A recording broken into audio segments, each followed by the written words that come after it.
Ayan, I think she's ready na po. Tawagin natin a mother of two and a BPO employee po. I don't know for how long siya na po ang magkukwento sa atin. Tawagin po natin.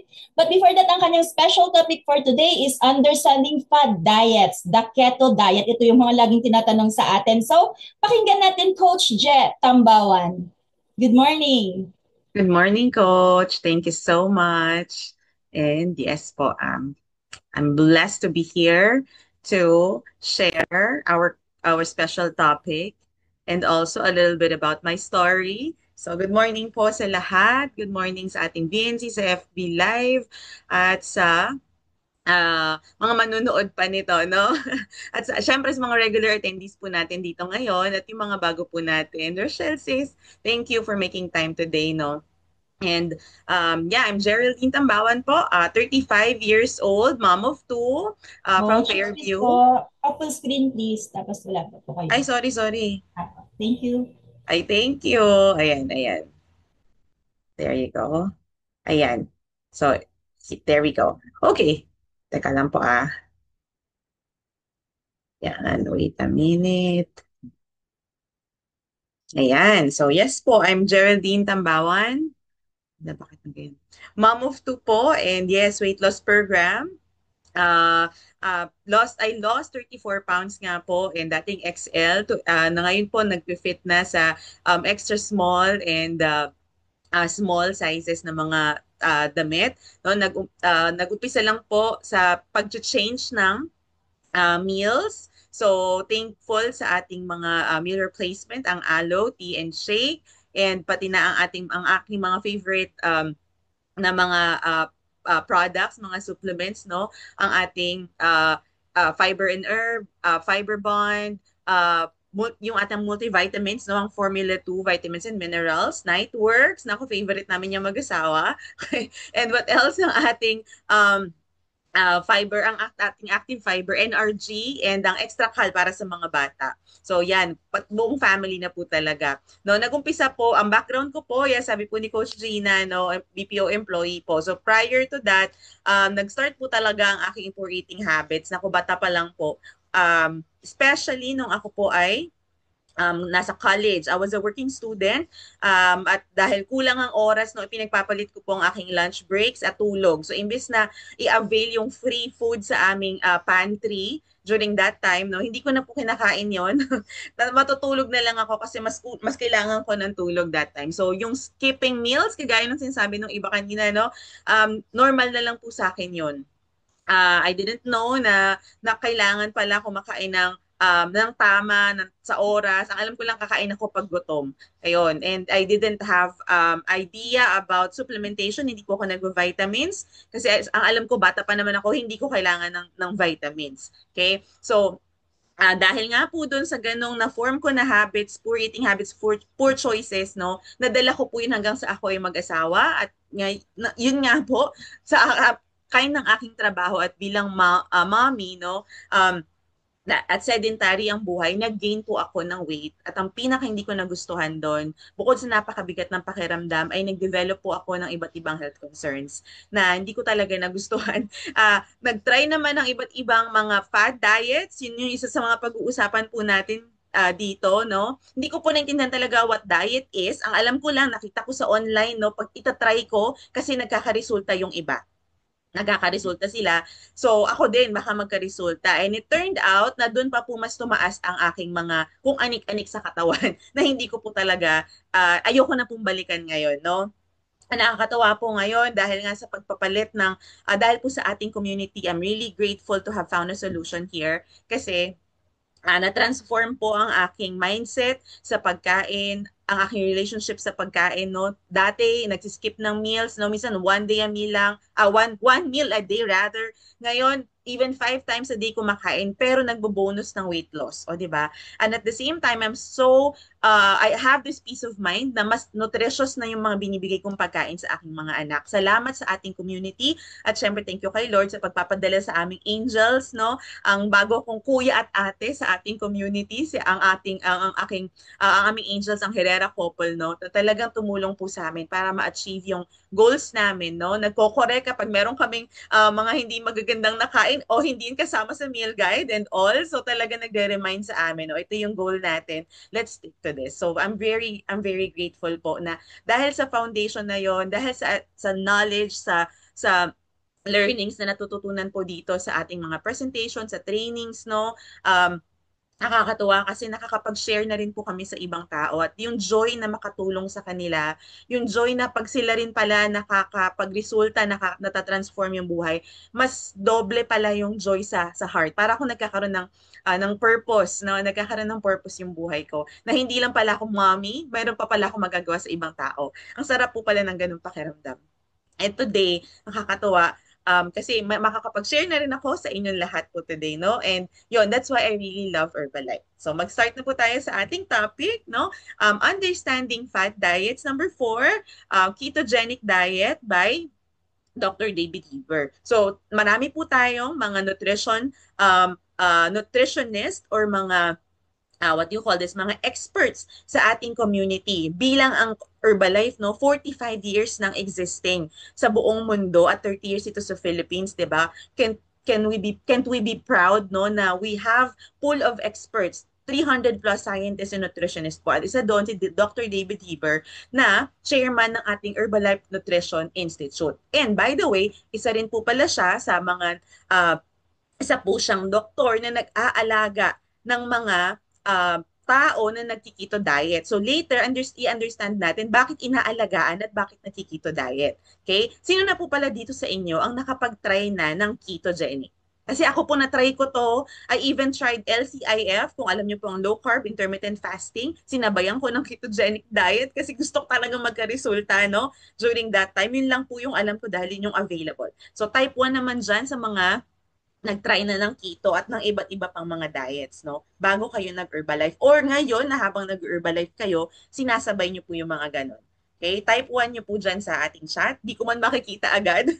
Ayan, pero thank you po sa pagpa-participate ninyo. So for today, our objectives, dalawa lang po talaga ay for this special topic, all I wanted to share with you is maintindihan po natin ano ang ketogenic diet at para kanino ito. Kanino to nag-work best and ano ba yung advantages and disadvantages nito. So specifically, we'll be tackling fad diet, what fad diet means, ano yung difference ng diet trends and fad diet very quickly lang para magkaroon tayo ng idea bago natin alamin ang ketogenic diet at ma-enumerate natin ng advantages and disadvantages ng diet na ito and at the same time, ano ba yung mga smart solutions na meron tayo dito according to our nutritionists and scientists. So excited na po ba? Okay, go excited na type 2 naman dyan sa ating chat. Alright, thank you so much po.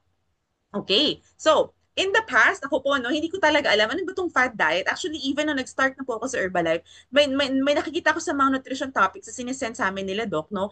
Ano ba yung fad diet? And I don't understand what this is. So I would like to share with you po, no, when we say fad diet, this is a trendy, short-lived eating plan na often promises rapid weight loss without robust scientific evidence, no? Ito po, talagang pang maiksi ang panahon lang siya dapat ginagawa.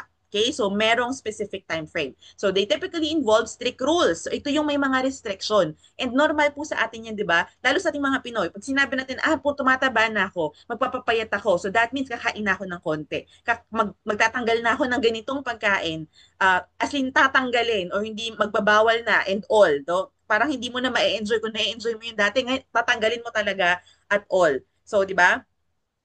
Yun yung nangyayari. So, magre-restrict ka ng mga pagkain or food groups and yung mga unconventional na food combinations. Okay? What else? Fad diets are often promoted with exaggerated claims and may not be supported by peer-reviewed research. So, let's be careful po when we are doing any fad diet. So, later, i-share po sa atin yan ni Dr. David Heber. Ano ba itong mga iba't ibang fad diets? And meron pa tayong bago matututunan, no, ang diet trends. Okay? So later, i-take note nyo lang po itong mga words na to. Okay? Para mas maintindihan natin siya mamaya. So ito na nga po. Okay? Let's understand yung difference between diet trends and the fad diet. And let's see, alin ba dito yung makakatulong sa atin or paano natin siya magagamit. Okay? So let's play this short video po. Let's pay attention kasi medyo mabilis magsalita to si Dr. David Heber. Although binagalang po ng konti yung playback nitong video na to, pero let's listen po. Okay? Pay attention po tayo. Hi there, this is Dr. Dave Heber talking today some more about understanding fad diets. And today I want to talk to you about the difference between diet trends and fad diets. A fad diet is temporary, it goes away. A diet trend is longer lasting. Let's take a look at some of the diet trends. Well, some of the diet trends are low carb, where you eat fewer carbs and more foods rich in protein and fats. Ketogenic diets, almost no carbs, some protein and mostly fats. Low-fat diets avoid foods high in fat and eat mostly protein and carbs. And intermittent fasting, restrict your eating period to only a few hours every day. As you can see, the trends of these, some are more popular than others, and they are maintained longer term. So simple fad diets just cut out single food items or whole food groups, causing a lack of vitamins, minerals, or phytonutrients. But the right amount of protein combined with any of these diet trends can lead to effective weight management. This is Dr. Dave Heber. We'll see you next time. O ayan, 'di ba? Ang atin na mismong nutrition expert ang nagsabi, 'di ba? So naintindihan po ba natin yung difference, no? Okay, so ito po nag-list down ako ng difference ng diet trends and fad diet. So in terms of duration, again, when we say fad diet, short-lived, short-term, temporary, okay? And then yung diet trends po natin, long-term, evolving. Okay? What else? Scientific basis, ang fad diets often lacking.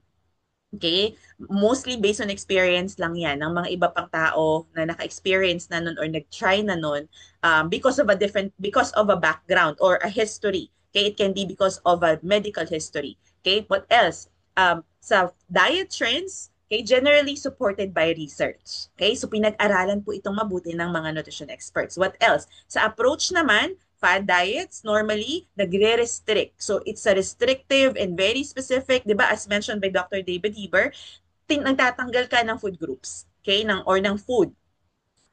Kaso 'di ba nga, meron siyang risk. Okay? May risk siya kasi magkukulang ka naman sa nutrients. Okay? Ang approach naman ng diet trends, okay, holistic and adaptable.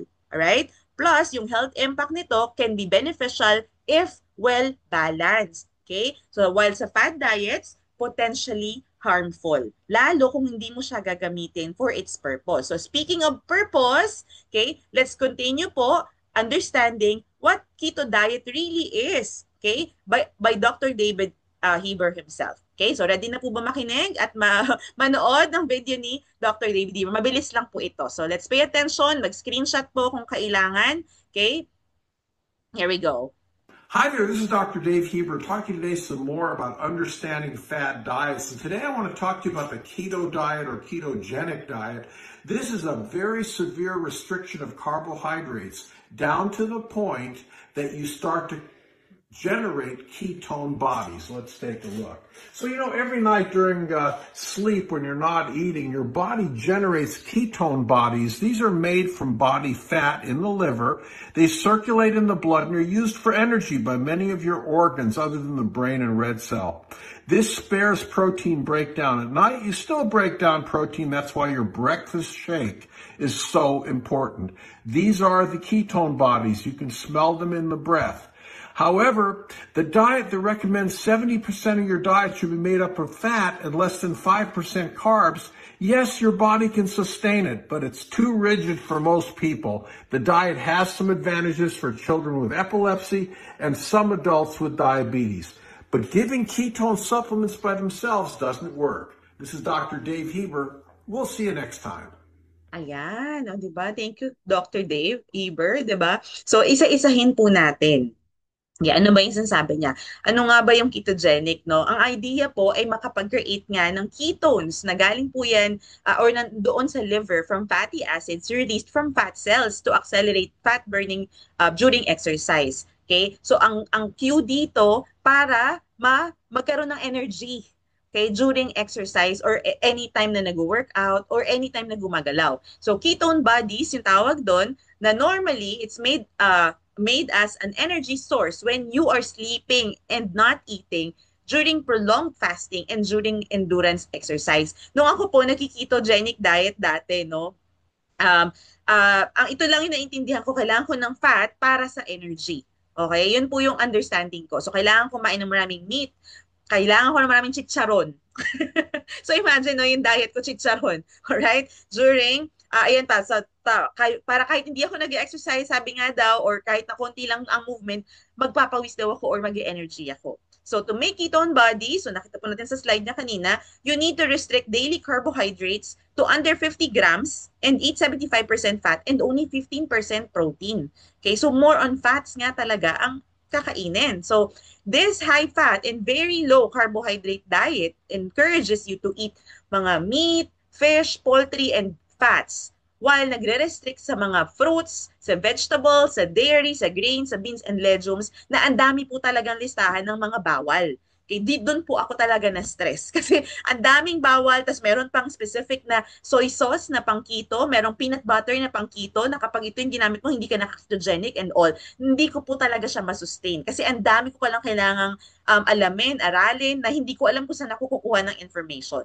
Kaya di ko na alam kung ano pa yung pwede kong gamitin talaga na talagang kakainin namin at pwede sa buong pamilya. Kasi ito para sa akin. Yun yung ginagawa ko. So, nahihirapan po talaga ako. Na-stress lang po ako. Okay? So, ketogenic diets are geared at getting your body into ketosis where there is no carbohydrate to burn, so it burns fat instead. Okay? So, di ba yun naman ang goal natin, ma-burn yung fats natin. Pero, dito, kakain ka ng fat para doon ma-burn yung fat. Okay? So, yun yung understanding, yun yung idea. Okay? So, para saan ba? Saan ba ito nagiging nag-work ba talaga? Yes, ako po, nag-lose naman ako noon. Okay? It's just that, iba yung pakiramdam. Okay? Unlike sa ginagawa ko ngayon dito sa Herbalife. So, while the strict keto diet is too rigid for most people, it's used medically in some cases of epilepsy sa mga kabataan at sa diabetes naman sa mga adult or yung mga pre-DM. So, meron pala siyang ginagamitan na ito palang scheme na to, pwede pala talaga, lalo sa mga may ganitong kondisyon. Pero sa mga regular na tao o yung healthy na tao or yung papunta pa lang sa pagiging unhealthy na tao, di ba? Hindi pala siya ganun ka effective. Hindi siya mag-work sa lahat. Okay? So giving supplements of one of the ketones that is not a gas called BHB, okay, beta hydroxybutyrate, whatever it is, does not work to reproduce the effects of the keto diet. So hindi ito yung diet na hindi mo pwedeng i-supplement kasi hindi siya mag-work. Kailangan siyang gawin naturally ng katawan. Okay? So, most people who like this diet simply restrict sugar and carbs and eat more olive oil. So ito siguro yung mga kagaya ko dati na na-stress na, no? Paano ba nila gagawin yung keto? So they found a better way, a simpler way how to do their keto, and they call it, Dr. Dave calls it Keto Light, which is fine daw as part of a program of balanced nutrition including vegetables, the right amount of protein, and a healthy active lifestyle. So imagine, no, pwede pa rin pala talaga. So sino na dito sa inyo, yung mga naka-encounter ng ganong customer or client or prospects nyo na gusto nyong tulungan, no, na nagsabi sila, hindi, nakiketogenic diet naman ako. Okay? So, okay na ako dito. So, ngayon, paano ba natin masasabi sa kanila, no, na you can do the ketogenic and the balanced active lifestyle together para mas maging effective. So, yung pala yun. Pwede palang maging partner yung balanced diet at itong keto. And by the way, take note po, since ginagamit siya for medical purposes para dun sa mga epileptic and diabetic, no, this specific diet po, kung isasabay to, talaga ipipilit po ng inyong mga client, no. First of all, I just want to remind you, no, let's not wag natin silang i-object talaga agad-agad na, uy, hindi yan maganda, wala ka namang epilepsy and all.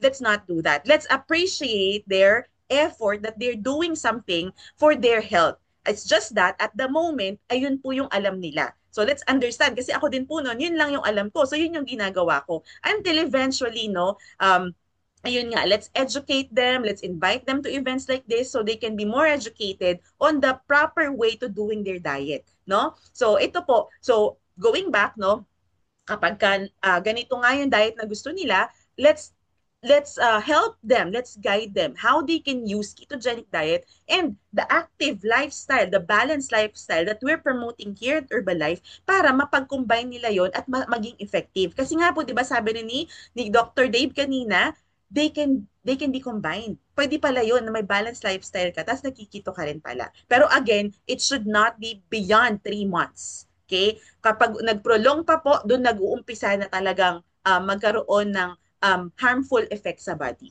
All right? So, next, ano ba yung mga advantages and disadvantages ng keto diet? So, we've mentioned some of it earlier. Okay? So, weight loss, definitely nakaka-weight loss siya, nag-i-improve ng blood sugar control, nag-reduce ng appetite. So, kung may mga kakilala po kayo na hirap mag-reduce ng kanilang appetite kasi malakas talaga silang kumain at yung naiisip nila, no? This can be helpful. Health benefits for specific people, yun nga, yung children with epilepsy and adults with diabetes. Okay? On the other hand, ang disadvantage naman niya, ang dami rin po. Ayan, unang-una, calorie depletion, no?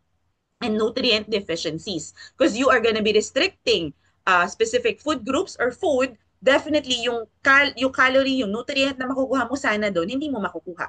Okay? What else? Digestive issues. Ako, dito po talaga nag-umpisa personal experience na nagkaroon ako ng additional health concerns sa digestion dahil dito na-hospital po ako ng maraming beses. Kaya hindi ko po din talaga to nire-recommend until na maintindihan po natin how this works and how this can be paired with our active lifestyle. What else? Long-term health risk like kidney stones and liver problems. Okay? Another thing, ang hirap po talaga masustain from experience. Bad fats in practice, yes, lalo kung walang alam sa ano yung bad fat, ano yung good fat. Okay, pag na-practice yan at nag-pile up, nag-accumulate ang bad fat sa katawan, you know what can happen, no? And another thing is food obsession. Okay, so yan po yung disadvantages and advantages ng keto diet. Now, let's understand naman how to use fad diet like this with balanced nutrition. Okay, so ready na po ba makinig? Okay, let's play this video. Hi there, this is Dr. Dave Heber, wrapping up my series on understanding fad diets. So we've talked about a lot of fad diets, we've talked about counting calories, we've talked about how a plant-based diet can be sustainable long-term. So what is the purpose of a fad diet? Well, let's take a look.